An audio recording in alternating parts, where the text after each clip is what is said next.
Hello kwenye heka za mitaa na Luaa TV. Leo tuko na D-Voice kutoka Wasafi Chama. D-Voice bwana ameweza kurelease D-Voice Tour 2026. Hii tunasema ya kwamba kalamu ya heshima kwenye safari ya D-Voice inaanza sasa. D-Voice Tour ya 2026 itaanza rasmi mwezi huu ikihusisha mikoa 8 nchini. Na kwenye D-Voice Tour bwana nimefurahi sana na amefanya kitu cha tofauti sana. Kuanzia aina ya artwork ya tour yake, photoshoot, kila kitu kimekaa kwenye level za juu sana.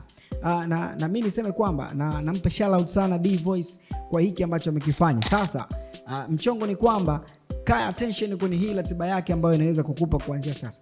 Kama kutakuwa kuna mabadiliko yoyote, basi tutakuja tena kwenye heka za mitaa na Luaa TV ili tuweze kuona ni nini ambacho kimeweza kubadilika. Lakini kubwa zaidi ni kwamba tarehe 20 ndo tour yake inaanza mwezi wa 3, itaanzia Mwanza. Tarehe 21 mwezi wa 3 itakuwa Bukoba.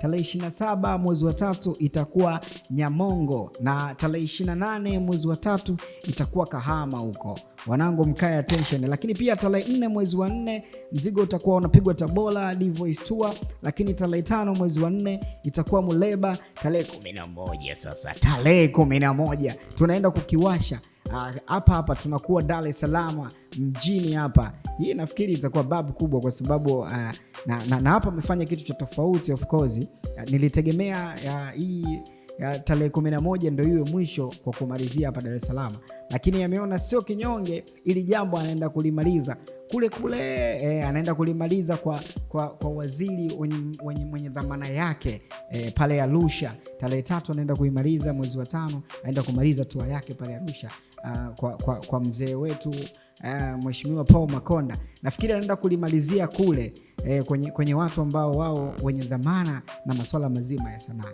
Shout out sana kwako D-Voice. Tunategemea kupata vitu vikubwa zaidi na zaidi. Ulikuwa nami kwenye heka za mitaa na Luaa TV. I go by the name Mazao HD Luaa mabegani. Shout out sana kwako sound engineer wangu, mtoto mkubwa.